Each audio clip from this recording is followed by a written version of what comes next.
So I've been thinking a lot lately about stress and the stress cycle. Um, which I think is such a timely thing right now that there's sort of an underlying stress in, I think, all of our lives right now. Obviously, collectively, there's a lot of stress to be dealing with. And then individually, there's some fallout from that. And something I've been hearing a lot from different people that I work with is that they feel better after doing the voice warm up. So I wanted to start digging into in my own practice, like, why is that? Why is that? And that led me to Brene Brown's podcast, Unlocking Us, and a recent episode she did with the Nagoski sisters, who wrote a book together called Burnout. And in this book, it's quite interesting actually. One of the sisters is a doctor, and the other one is a has a PhD in music and is a conductor. And they collaborated on this book to write about how stress affects us and what relieves stress. And so I thought this was quite interesting. I want to read to you the list of what they said releases stress. It's quite neat stuff. All right, so we got movement, any kind of movement or exercise, and particularly shaking.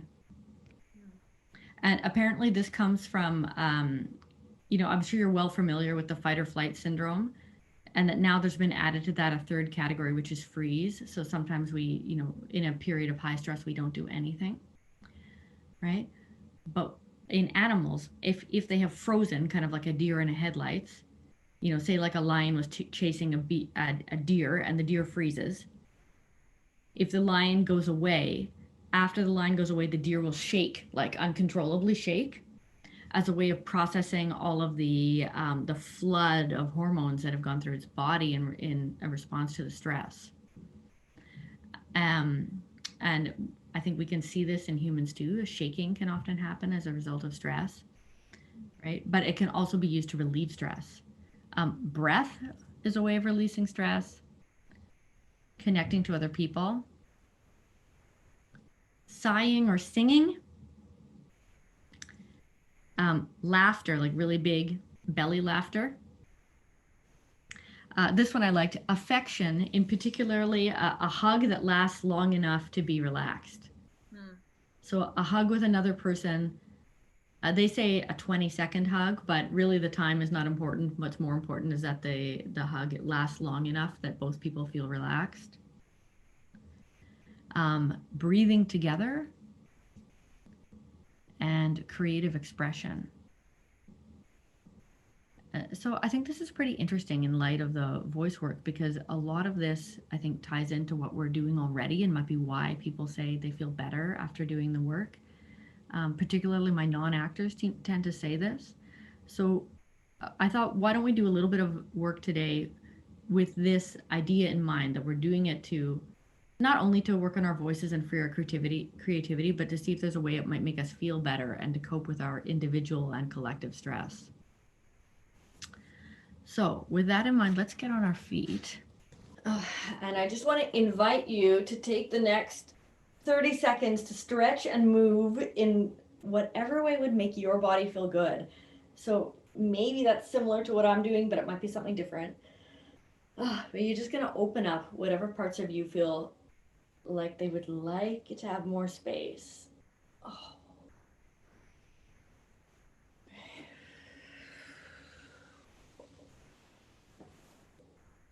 Anywhere that feels tight, you stretch into that place and breathe into it.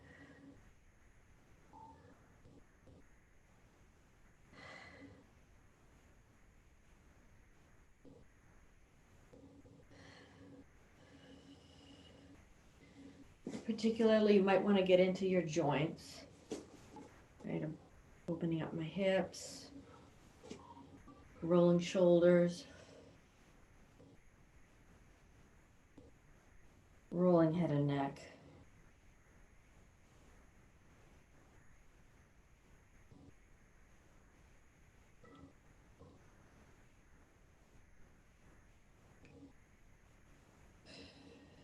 And then I invite you to come to standing with your feet underneath your hip sockets and to picture the bones of your skeleton as well as you can. This is just lay people's terms, so it doesn't have to be the same as every single scientific name of every bone, but really just picture your feet bones and your ankles and your shins, the bones of your shins, your knees,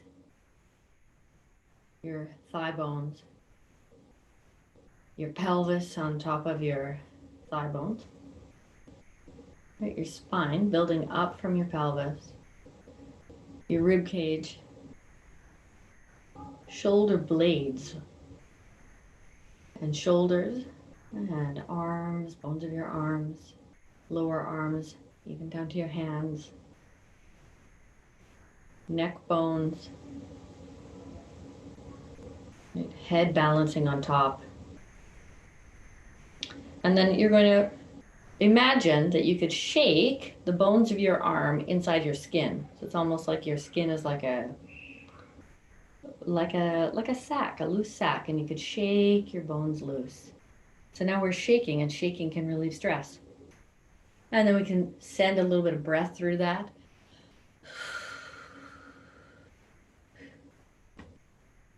And then you're going to shake the bones of your other arm. Shaking, shaking, shaking. Shaking to loosen the muscles and also to relieve our stress. We'll send a breath down that arm and out your fingers. And then you're going to shake one leg. You can't see my leg, but you can imagine I'm standing on one foot and I'm just shaking my leg bones loose inside the skin of my leg, shaking my foot off the end of my leg. And then I'm going to send a breath down that as if it could float down my leg bones and out my foot.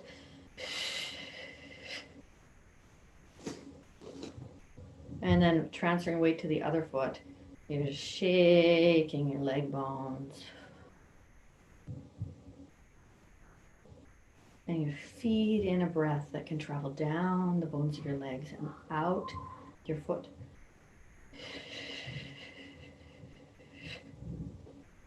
And then we're going to have to shake our pelvis on top of our legs. You're going to shimmy, shake your pelvis. And see if there's any loosening and letting go that can come from that. And then let's see if can you undulate through your spine. All right, not quite shaking, but an undulation through the spine. See how that feels.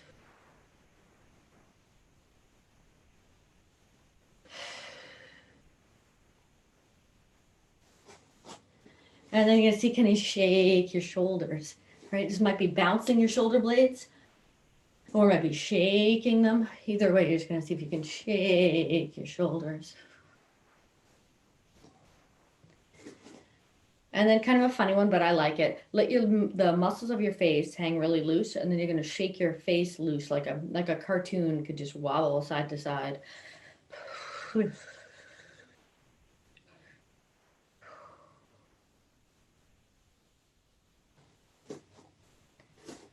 And then you're going to warm up your hands. And then place your warm hands on top of your belly so that the heat from your own hands can melt those muscles in your abdomen. And you're going to see, can I shake out my breath from my belly with my hands? So breath drops into the belly and you shake it out. And breath drops in. And shake it out.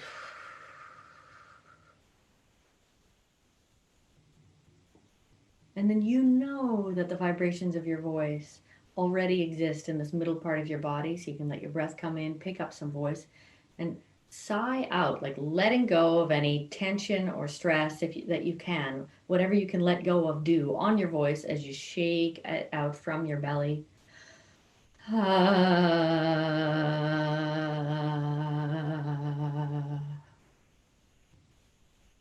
And breath comes in.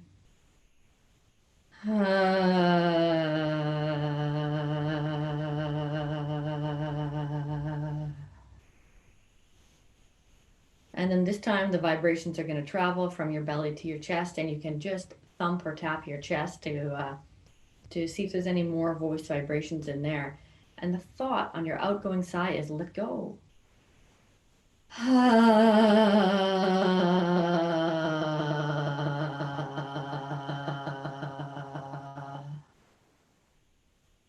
New breath comes in, replenishes you, right? Feeds you the oxygen that you need, and you can let go of whatever you don't need on your outgoing sigh.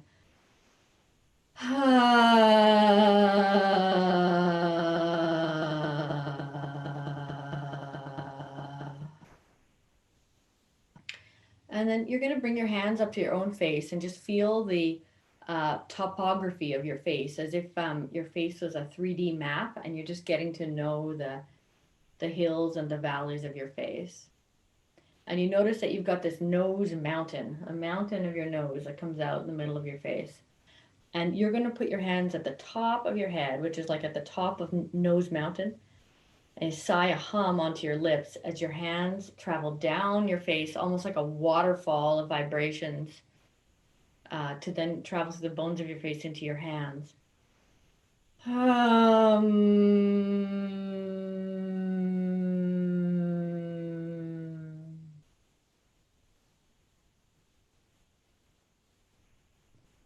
Yeah, and a waterfall doesn't hold anything back, it just lets go.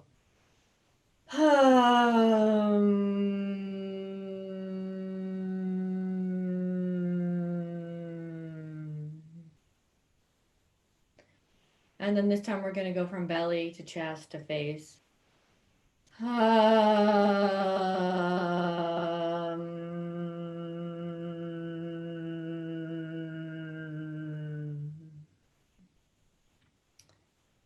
And then, because we know that connection is another thing with this relieving stress and completing the stress cycle in our bodies, we just know that even though we're on Zoom, there's still some connection that can travel through the internet and the atmosphere to one another. So I sigh to you, you sigh back to me, and to each other.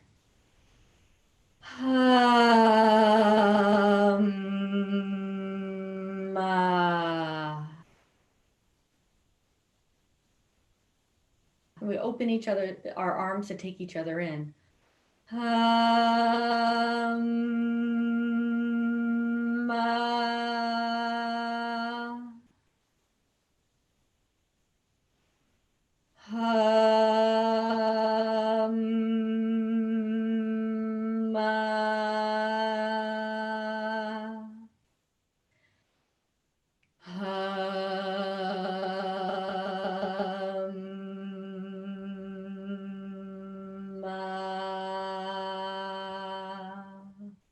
One more like this.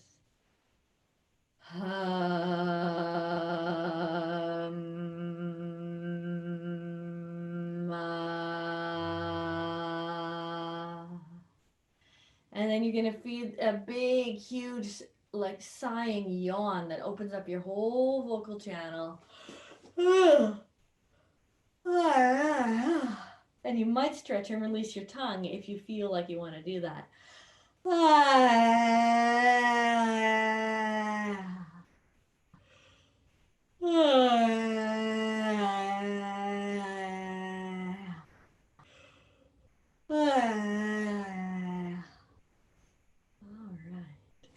And then this time we're going to stretch up to one side. You're going to bend one knee, and it's like you have a quite a strong elastic between your knee and your elbow. And you're just stretching between the knee and the elbow to make the ribs on that side more elastic. And while we do this, we're breathing into our ribs. And then you're going to come up and over to the other side. We're going to breathe into the other side. Right? And we just know while we do this that we're all breathing together. And maybe it's possible that the more I could breathe into my ribs, the more that you could breathe into your ribs.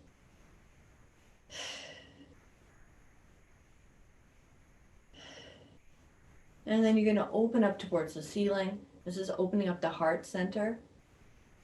And you're looking towards the ceiling, breathing into the front of your ribs. Heart wide open. Breath dropping in and out.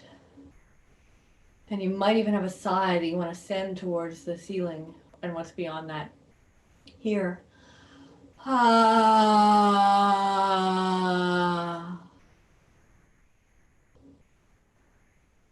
And then you're going to fold yourself forward and give yourself a huge hug. And your own arms might even wrap around a little bit. I don't know if they'll get there, but like you're giving yourself a hug as much as you can. You're curving through your spine. And maybe we can give 20 seconds of ourselves a hug while we breathe into our ribs.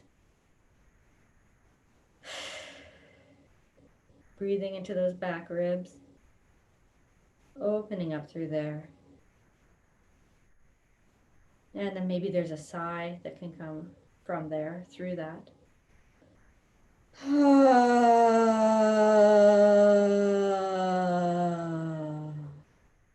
And then you're going to let go of your arms and let go of your body to gravity as you start to drop down, down, down your spine. Right, you drop all the way down and stay there, but I'm coming up so I can see that yes, you're hanging all the way upside down. See if you can let go of your arms. Let go of your head and your neck. Let go of your breathing. Your belly muscles are loose like an old cat. And each breath out, or sigh, if you want to use vibration, you come onto vibration if you'd like to. But each outgoing breath or sigh is an opportunity to let go of something you don't need. And you might even name it. Like, oh, I don't need to worry about that thing anymore. I don't need to hold myself against this other thing. Or I don't need to hold my shoulders up. I don't need to hold on to my head. And then you're going to start to uncurl up through your spine, one vertebra at a time. Right? Each time on the breath, you're letting go, letting go, letting go, letting go.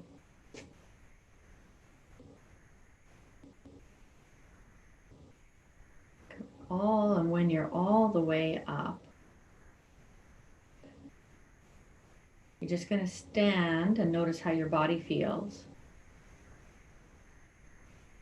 And then we are going to feed in 4 huge, deep down, true blue, preferably pleasurable, but not necessarily so, sighs of relief. And each one is going to be an opportunity for a wish for something. So the first one, we're going to feed in a huge sigh that's like a wish for the world globally. Whatever it is, you feed in a huge sigh. Whatever that is. And then your body's ready. And the next sigh is something more personal, a wish for someone you know.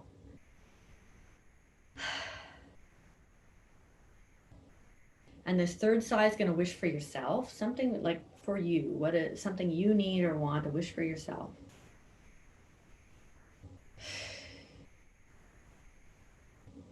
And then the last sigh is something completely, absolutely frivolous, like something that you might be sort of like, oh my gosh, this is shallow of me, but I want it anyway. We're going to wish for something frivolous, whatever it is. Yeah. All right. And then you're just going to sweep down one side of your body all the way to your foot. And you sweep down the other side all the way to your foot. And because we're turning on our gut brain, we're just going to snap our fingers in front of our belly to remind ourselves that that's our thinking place today. Not always just here, but also here. And that is that for today.